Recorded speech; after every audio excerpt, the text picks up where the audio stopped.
नमस्कार दोस्तों, advance classes के परिवार में आप सभी का स्वागत है। दोस्तों मैं हूं इमरान खान। राजस्थान की हस्तकला पर चर्चा कर रहे थे।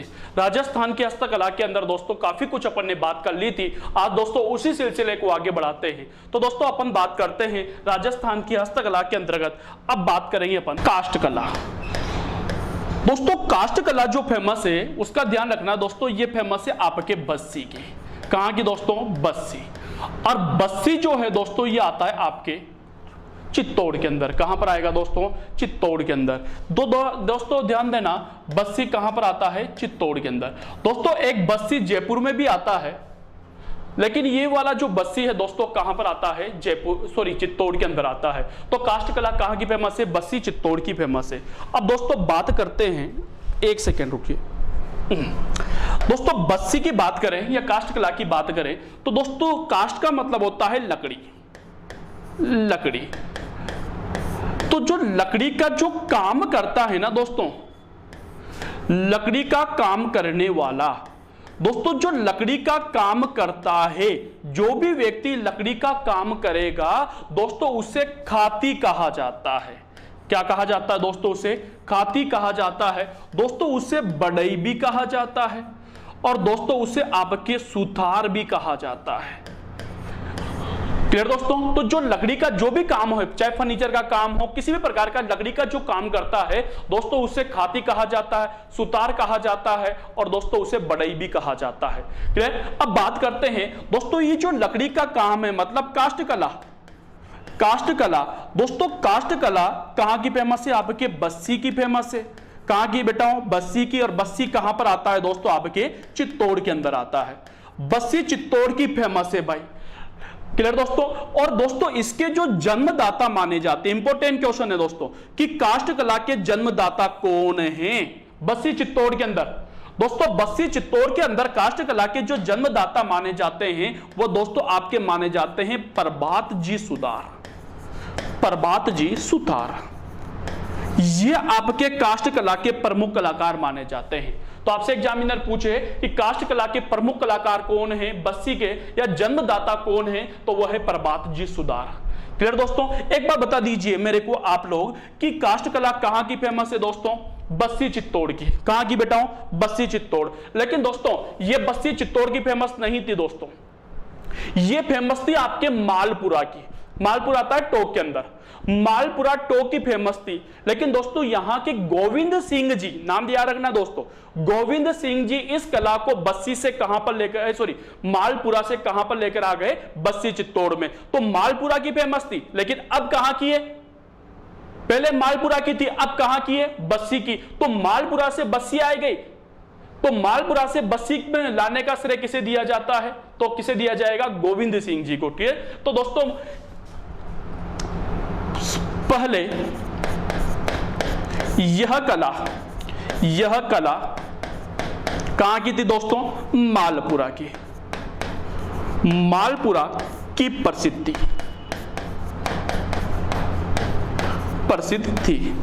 लेकिन क्या नाम था दोस्तों उनका? गोविंद सिंह। क्या नाम था दोस्तों? गोविंद सिंह जी इसे कहां लेकर आ गए? मालपुरा से कहां पर लेकर आए गए दोस्तों?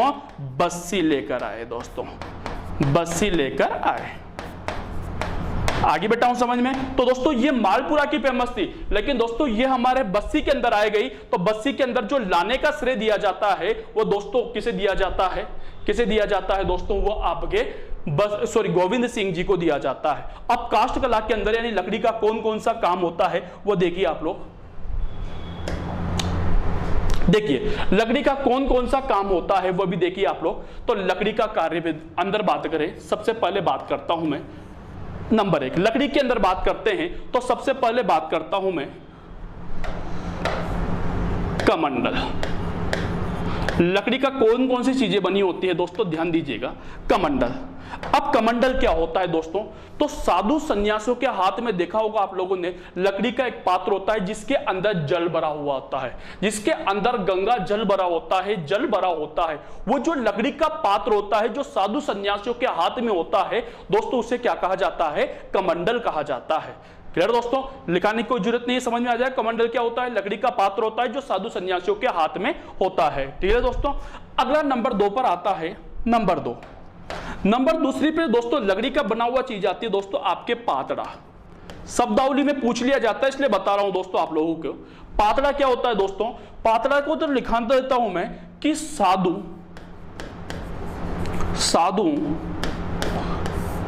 का भोजन करने का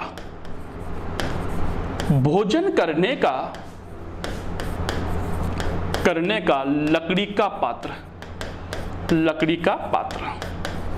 साधुओं के द्वारा भोजन करने का जो लकड़ी का पात्र होता है, हाथ में तो होगा कमंडल, लेकिन लकड़ी के पात्र में दोस्तों वह खाना खाते हैं, भोजन करते हैं। और जो लकड़ी का जो पात्र होता है ना दोस्तों, उसे क्या कहा जाता है? तो दोस्तों उसे पातड़ा कहा जाता है। क्या कहा जाता है दोस्तों? पातड़ा कहा जाता है। क्लियर दोस्तों। तीसरे एक और बात कर लेता हूं दोस्तों आप लोगों से मैं, खाटनी क्या होती है बेटा? समझना दोस्तों, आजकल जो आटा लगाया जाता है घर के अंदर, महिलाएं जो होती है जो आटा लगाती है वो परात में लगाती है। वो स्टील की होगी या आपके स्टील की हो सकती है या फिर पीतल की हो सकती है, किसी की भी हो सकती है, उसके ऊपर आटा लगाया जाता है। लेकिन दोस्तों प्राचीन समय में दोस्तों जो महिलाएं आटा लगाती थी वो लकड़ी के थाली में लगाया करती थी दोस्तों। काय पे? लकड़ी की थाली के अंदर दोस्तों आटा लगाया करती थी। तो वो लकड़ी की थाली जो होती थी दोस्तों उसे क्या कहा जाता था? खाटनी कहा जाता था। मतलब आटा लगाने का पात्र। काय का बना हुआ? लकड़ी का। तो आटा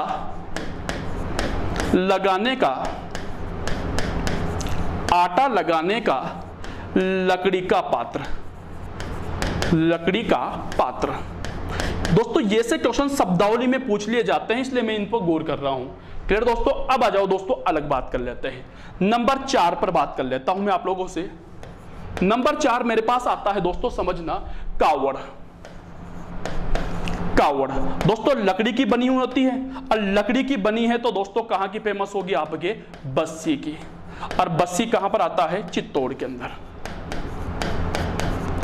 कावड़ क्या होती है दोस्तों? नाम तो सुना होगा आप लोगों ने, कावड़। तो दोस्तों क्या होती है कावड़? क्या होती है बताइए आप लोग। सबरंग के बाद अपने मम्मी पापा को भी ले गया था, ठीक है। तो दोस्तों लकड़ी की बनी होती है। तो यह लकड़ी की बनी हुई होती है। काय की बनी होती है दोस्तों? ये लकड़ी की बनी होती है। ठीक है दोस्तों इसका जो रंग होता है ना, इसका रंग लाल होता है। कौन सा होता है? लाल होता है। इसका जो रंग होता है दोस्तों लाल होता है। लेकिन क्या होता है? लेकिन काले रंग के पौराणिक चित्र बने होते हैं।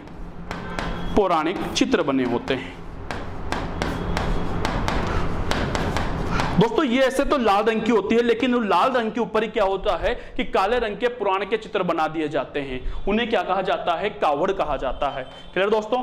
5वां ले लेता हूं दोस्तों आप लोगों के लिए, बेवान, जिसे आप लोग बयान भी बोलते हो दोस्तों। बेवान सब जानते हो दोस्तों। बेवान कहां के फेमस है दोस्तों? आपके बस्सी के। लकड़ी के बने होते तो कहां के? बस्सी के। और बस्सी कहां पर? चित्तौड़ के। अब बेवान क्या होता है? आप सभी दोस्तों सभी के घर में बेवान होगा। बेवान का मतलब होता है लकड़ी का छोटा मंदिर होता है, लकड़ी का, जिसे आप लोग बयान भी बोलते हैं। डोल 11 के दिन, जलजूलनी एकादशी के दिन, भाद्र शुक्ल एकादशी के दिन निकाले जाते हैं भाई। अरे बेटा, तो लकड़ी का जो छोटा मंदिर होता है दोस्तों उसे क्या कहा जाता है? बेवान कहा जाता है। तो दोस्तों यह लकड़ी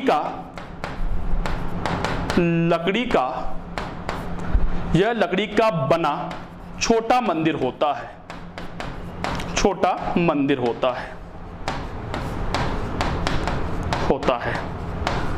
यह लकड़ी का बना हुआ छोटा मंदिर होता है। क्लियर दोस्तों। अब देखिए बनाए कहां जाते हैं दोस्तों? बस्सी में। लेकिन निकाले कहां पर जाएंगे दोस्तों? तो 12 में बेवान निकाले जाते हैं।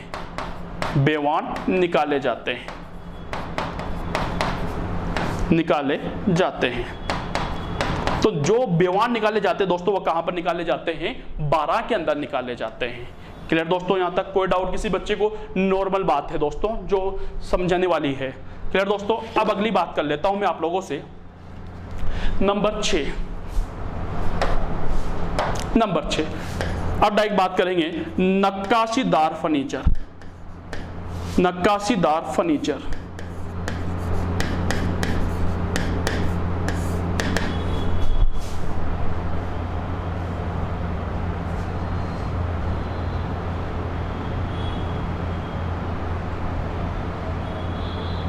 चलो दोस्तों थोड़ा और इधर ले लूं मैं।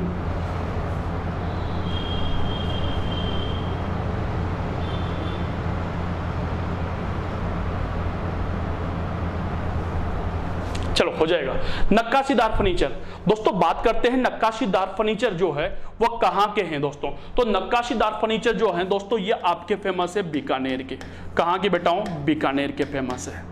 नक्काशीदार फर्नीचर कहां के फेमस है? बीकानेर के फेमस है। अब अगली बात करूं आप लोगों से मैं, तो नंबर 7 लकड़ी के। आज मैं लकड़ी की बात करूंगा। लकड़ी की कौन कौन सी? लकड़ी के खेलने के सामान, खेलने के सामान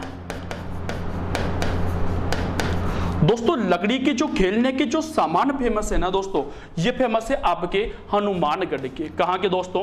हनुमानगढ़। लकड़ी के खेलने के जो सामान फेमस है दोस्तों वो कहां के फेमस है दोस्तों? हनुमानगढ़ के। लेकिन दोस्तों इसी के साथ मैं एक और ले लेता हूं नंबर 8 लकड़ी के खिलौने। लकड़ी के खिलौने,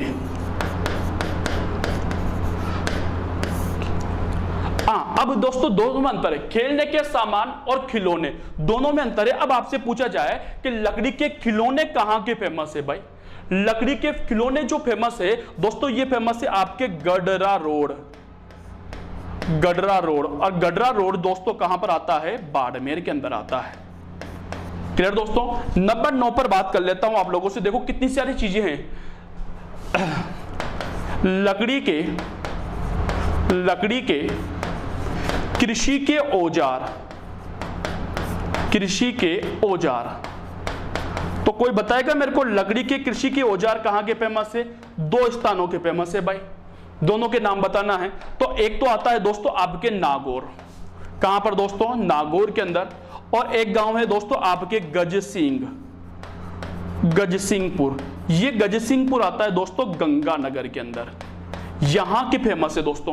तो लकड़ी के जो कृषि के औजार है वो कहां के हैं? एक तो नागौर के हैं और एक गजसिंहपुर के फेमस है। क्लियर दोस्तों।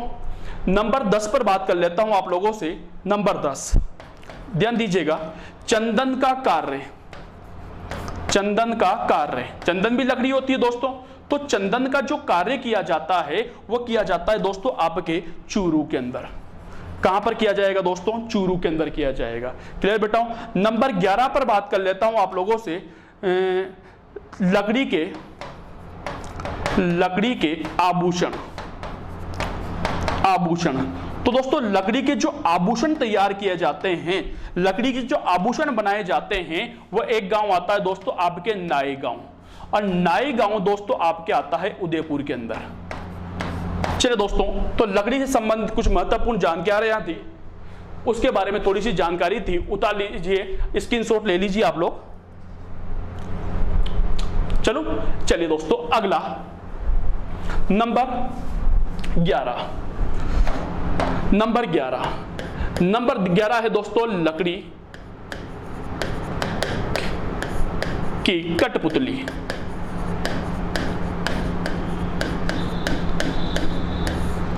दोस्तों लकड़ी की कठपुतलियों की बात करते हैं। अब यहां पर समझने वाली चीज है दोस्तों लकड़ी की कठपुतलियां। तो दोस्तों ये क्या होती है? लकड़ी की कठपुतलियां या कठपुतलियां क्या होती है कि लकड़ी से बनी हुई छोटी छोटी गुड़ियां होती है, जिनको दोस्तों नचा करके, जिनका खेल दिखा करके लोगों का जिसका खेल दिखाने का काम किया जाता है। क्लियर दोस्तों। और जो आपकी कठपुतलियां बनाई जाती है दोस्तों, ये उदयपुर के अंदर, जयपुर के अंदर और जोधपुर के अंदर बनाई जाती है। दोस्तों कठपुतलियां बनाने का जो काम किया जाता है या इनका खेल दिखाने का जो काम किया जाता है वह नट और भाट जाति के द्वारा किया जाता है। कौन सी जाति दोस्तों? नट एवं भाट जाति द्वारा। तो पहले यहां तक देख लेते हैं, उसके बाद आगे बढ़ते हैं। चलिए देखिए, कठपुतली क्या होती है? लकड़ी की छोटी छोटी गुड़ियां हैं, छोटी छोटी गुड़िया। लकड़ी की जो छोटी छोटी गुड़ियां होती है दोस्तों, उन्हें क्या कहा जाता है? कठपुतली कहा जाता है। फिर दोस्तों बात कर लेता हूं मैं आप लोगों से कठपुतली कहां कहां बनाई जाती है दोस्तों? सबसे पहले उदयपुर के अंदर, उदयपुर के बाद बात करूं दोस्तों आपसे जयपुर के अंदर, और जयपुर के बाद बात करूं दोस्तों आपके जोधपुर के अंदर बनाई जाती है। ठीक है दोस्तों कठपुतली का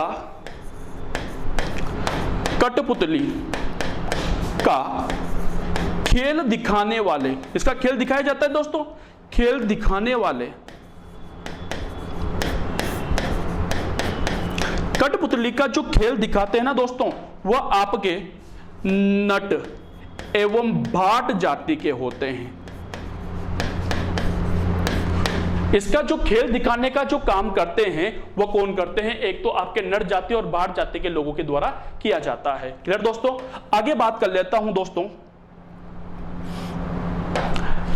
दोस्तों ध्यान दीजिएगा, आगे बात करूं मैं आप लोगों से कि आपसे पूछा जाए कि कठपुतली का संग्रहालय कहां पर है? पुतली, वेरी इंपॉर्टेंट है दोस्तों ये कठपुतली संग्रहालय। तो दोस्तों कठपुतली का जो संग्रहालय है, कठपुतली का जो संग्रहालय बना हुआ है, ये दोस्तों आपके भारतीय लोक कला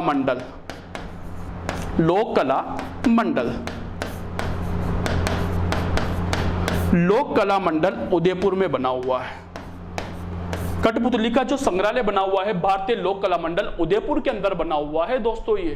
क्लियर दोस्तों। तो इसको कठपुतली कला को जो विश्व स्तर पर, पूरे वर्ल्ड में फेमस है दोस्तों, तो इस कठपुतली कला को विश्व स्तर पर पहचान दिलाने का जो काम किया जाता है, विश्व स्तर पर पहचान दिलाने का जो काम किया था दोस्तों, इसी भारतीय लोक कला मंडल के संस्थापक देवीलाल सामर ने किया था। तो अगली बात कर लेता हूं मैं आप लोगों से कि कठपुतली कला को विश्व स्तर पर पहचान दिलाने का श्रेय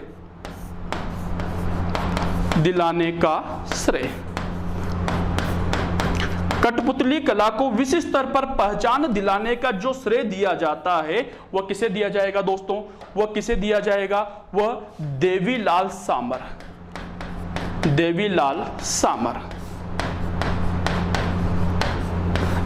सामर को दिया जाता है। और ये जो भारतीय लोक कला मंडल उदयपुर है ना दोस्तों, इसके जो संस्थापक माने जाते हैं दोस्तों, वो कौन माने जाते हैं? देवीलाल सामर माने जाते हैं। क्लियर दोस्तों। यहां तक सब बच्चों के क्लियर। अगली बात कर लेते हैं आप लोगों से। तो दोस्तों अगली बात आप लोगों के लिए ध्यान दीजिएगा। अब दोस्तों बात कर रहे थे अपन हस्तकला के अंदर दोस्तों, तो अगली बात कर रहे हैं अपन मूर्ति कला की। किसकी दोस्तों? मूर्ति कला की। मूर्ति कला, और मूर्ति कला जो फेमस है दोस्तों, ये फेमस है आपके जयपुर की। दोस्तों हमारा राजस्थान जो है वो बहुत बड़ा है भाई, हमारा राजस्थान बहुत बड़ा है। और हमारे राजस्थान के अंदर दोस्तों भौगोलिक विशेषताएं बहुत है। अलग अलग प्रकार के, अलग अलग एरियो में, अलग अलग क्षेत्रों में दोस्तों अलग अलग प्रकार के पत्थर पाए जाते हैं। और दोस्तों जहां पर जिस प्रकार के पत्थर पाए जाते हैं वहां पर उसी तरह की मूर्तियां बनाई जाती है। तो डायरेक्ट लिखाने का काम है, मेरे को समझाने का काम नहीं है। ठीक है दोस्तों। तो वहां पर दोस्तों जैसा पत्थर होगा वैसी मूर्तियां वहां पर बनेगी। जैसे बात कर ली जाए नंबर एक पर पूछा जाए आप लोगों से कि सफेद संगमरमर से मूर्ति निर्माण, संगमरमर से मूर्ति निर्माण। तो राजस्थान के अंदर सफेद संगमरमर से मूर्तियों का निर्माण कहां पर होता है? तो ध्यान दीजिएगा कि राजस्थान के अंदर सफेद संगमरमर से मूर्तियों का जो निर्माण किया जाता है दोस्तों, वो आपके जयपुर में किया जाता है। कहां पर किया जाता है? जयपुर में किया जाता है। नंबर 2 पर बात कर लेता हूं मैं आप लोगों से। नंबर 2 पर बात करूं, काले पत्थर से मूर्ति निर्माण। काले पत्थर से मूर्ति निर्माण। काले पत्थर से मूर्ति निर्माण। अब दोस्तों राजस्थान के अंदर काला पत्थर कहां पाया जाएगा? बताइए आप लोग, ज्योग्राफी पढ़ रहे हो आप लोग, बताइए काला पत्थर। तो दोस्तों ध्यान दीजिए, काला पत्थर डूंगरपुर बांसवाड़ा में पाया जाता है, तो मूर्तियां भी वहीं पर ही बनाई जाएगी। तो दोस्तों काले पत्थर से जो मूर्तियों का जो निर्माण होता है वो होता है दोस्तों आपके तलवाड़ा के अंदर। अब तलवाड़ा आता है दोस्तों बांसवाड़ा में। काले पत्थर से जो मूर्तियों का निर्माण होता है दोस्तों वो कहां पर होता है? तलवाड़ा बांसवाड़ा के अंदर होता है। तीसरे नंबर पे बात करूं मैं आप लोगों से, तो लाल पत्थर से मूर्ति निर्माण। लाल पत्थर से मूर्ति निर्माण। मूर्ति निर्माण। चलो अब बता दीजिए यार कि राजस्थान के अंदर लाल पत्थर कहां पर पाया जाएगा? कहां पर पाया जाएगा? तो दोस्तों ध्यान दीजिएगा, अलवर, भरतपुर, धौलपुर, करौली, इस वाले क्षेत्र में जिसे मेवात कहते हो वहां पर दोस्तों लाल पत्थर पाया जाता है। तो यहां पर जो मूर्तियों का निर्माण होगा कौन से पत्थर से होगा? लाल पत्थर से। तो दोस्तों लाल पत्थर से मूर्ति निर्माण होता है थानागाजी। अब थानागाजी जो है दोस्तों आता है अलवर के अंदर। क्लियर? नंबर 4, नंबर 4 पर बात कर लेता हूं आप लोगों से। नंबर 4 पर बात कर लेता हूं आप लोगों से कोटा स्टोन। कोटा स्टोन से मूर्ति निर्माण। से मूर्ति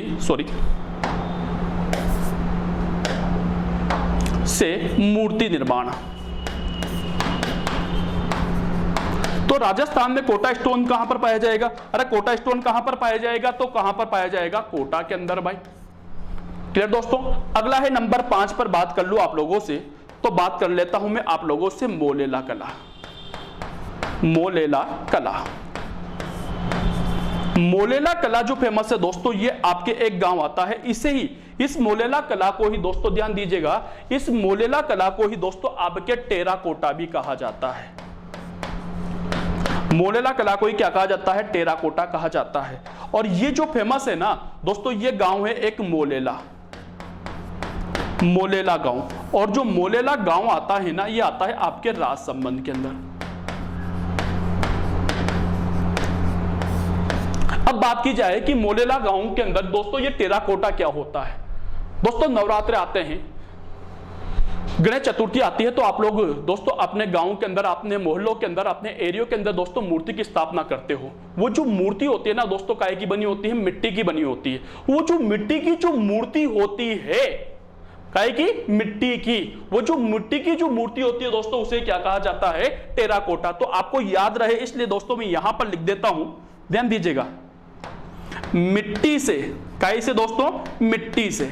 मिट्टी से मूर्ति निर्माण करना। मिट्टी से जो मूर्तियों का जो निर्माण किया जाता है करना, मिट्टी से जो मूर्तियों का निर्माण किया जाता है दोस्तों, उसे क्या कहा जाता है? टेराकोटा या मोलेला कला कहा जाता है। क्लियर दोस्तों? और अगली बात कर ली जाए आप लोगों से, तो बात कर लेता हूं मैं जस्ते से मूर्ति निर्माण। जस्ते से मूर्ति निर्माण। और दोस्तों आपको पता होगा कि राजस्थान में सबसे ज्यादा जस्ते का जो काम किया जाता है, राजस्थान में जस्ते का जो सबसे ज्यादा काम किया जाता है दोस्तों, वो आपके जोधपुर के अंदर किया जाता है। तो जस्ते से मूर्तियों का निर्माण भी कहां पर होगा? जोधपुर के अंदर होगा। क्लियर दोस्तों? अगली बात कर लेता हूं आप लोगों से नंबर 7 पर। नंबर 7 पर अगर बात कर लेता हूं मैं अभ्रक से मूर्ति निर्माण। अभ्रक से मूर्ति निर्माण। अभ्रक से जो मूर्तियों का निर्माण किया जाता है, ध्यान दीजिएगा, अभ्रक से जो मूर्तियों का निर्माण किया जाता है वो किया जाता है दोस्तों आपके बिलवाड़ा के अंदर। कहां पर दोस्तों? बिलवाड़ा के अंदर। देखिए दोस्तों, अलग अलग प्रकार के अलग अलग तरीके की मूर्तियां बनाई जाती है। तो दोस्तों ये है आपकी मूर्ति कला। क्लियर दोस्तों, यहां तक कोई प्रॉब्लम? एक बार स्क्रीनशॉट ले लीजिए, बहुत इंपॉर्टेंट क्वेश्चन बनते हैं दोस्तों यहां से। क्लियर दोस्तों? तो दोस्तों ये थी आपकी मूर्तिकला, हस्तकला के बारे में और भी चर्चा करेंगे, वो करेंगे अपन दोस्तों नेक्स्ट क्लास के अंदर। आज क्लास में यहीं पर खत्म करता हूं, फिर मिलेंगे दोस्तों नेक्स्ट क्लास में। थैंक यू, शुक्रिया, धन्यवाद दोस्तों।